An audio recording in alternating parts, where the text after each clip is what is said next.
Bab 2398. Regan pun tersenyum dengan getir sambil berkata, "Nggak usah marah, Roni, ini juga salahku. Ini gara-gara aku memperinalukan Prastia setelah berhasil mengalahkan mereka dalam pertarungan. Itu sebabnya mereka ingin sekali mengalahkan jenius negara elang dalam kompetisi ini untuk memulihkan nama baik mereka. Aku awalnya berpikir bahwa apabila Saka berhasil mengalahkan perwakilan dari Prastia dalam sekejap, tentu itu akan menunjukkan seberapa kuatnya negara kita. Ternyata dia malah takut bertarung. Ya ampun hah." Regan pun terus menggelengkan kepala dengan ekspresi menyayangkan. Namun, ucapannya itu malah membuat Roni makin kesal. Tidak terdengar ada kekurangan apapun, tetapi satu-satunya masalah adalah Saka yang sudah menghilang selama beberapa hari ini. Apa Regan sudah tahu? Namun, Roni saja tidak tahu Saka ada di mana, apalagi Regan. Mana mungkin salah yang mulia?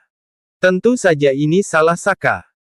Adair pun tersenyum menatap Roni sambil berkata, "Sebenarnya, ada beberapa jenius di antara ketiga keluarga besarku yang sudah kembali ke kota Sentana dan bisa menggantikan Saka untuk bertempur.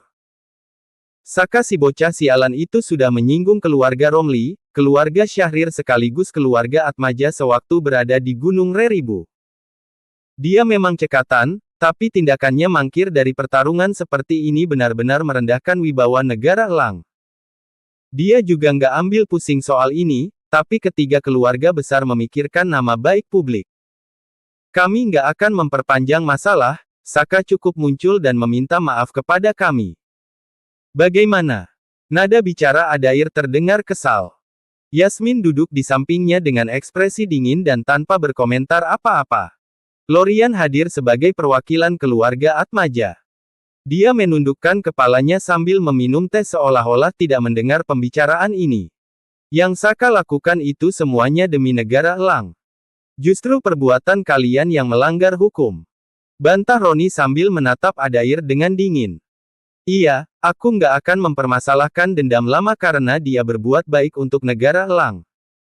Lagi pula, dia adalah jenius dari negara ini. Tapi, sekarang dia malah mempermalukan negara elang karena menghindar dari tantangan melawan Prastia. Itukah jenius negara elang?" sindir Adair. Ekspresi semua orang pun terlihat tidak suka hati. "Oke, cukup, Adair."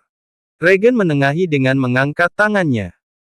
Setelah Adair mengalah, Regan menatap semua orang sambil tersenyum kecil dan berkata, "Perang besar sudah dekat sekarang, kita harus menemukan orang yang tepat untuk menggantikan Saka menghadapi tantangan dari Prastia." Dia pun terdiam sebentar, lalu bangkit berdiri dan berkata, "Biar aku yang bertarung." Tentu saja semua orang sontak merasa kaget. "Yang mulia, tubuh yang mulia sangat berharga. Yang mulia nggak boleh mengambil risiko seperti ini. Saka itu orang yang nggak tahu diri. Dia sudah berulang kali menolak Yang Mulia, tapi kenapa Yang Mulia masih mau repot-repot membantunya?" Regan bangkit berdiri di tengah cercaan semua orang dan berkata dengan cemberut, "Nggak usah berisik, aku sudah memutuskan. Saka memang nggak paham situasi, tapi aku nggak akan menurunkan harga diriku dan berdebat dengannya. Lagi pula, kalau aku bisa mengalahkan mereka di medan perang, itu berarti aku juga bisa mengalahkan mereka lagi di arena pertarungan." Regan berdiri dengan tangan di belakang punggungnya, ekspresinya terlihat dingin dan tegas. Semua orang pun menatapnya dengan kagum, dia seketika menjadi pusat perhatian banyak orang. Roni merasa tidak terima, jadi dia bangkit berdiri dengan marah dan hendak mengatakan sesuatu. Namun, aura yang kuat mendadak terpancar dari tubuh Regan yang langsung membuat Roni duduk. Regan pun menatap Roni dengan sorot tatapan yang mengesankan senyuman. "Roni, kamu ini, kan seorang sastrawan. Lebih baik serahkan urusan bertarung dan membunuh seperti ini kepada kami yang memang tukang bertarung. Tapi, kalau kamu mau, kamu boleh menyaksikan pertarungannya." Setelah itu, Regan segera melangkah keluar. Berita pun langsung tersebar luas bahwa Saka kabur di detik-detik terakhir dari tantangannya melawan Prastia. Bahwa Raja Janira akan menggantikan Saka bertarung melawan Prastia. Kota Sentana sontak menjadi ricuh.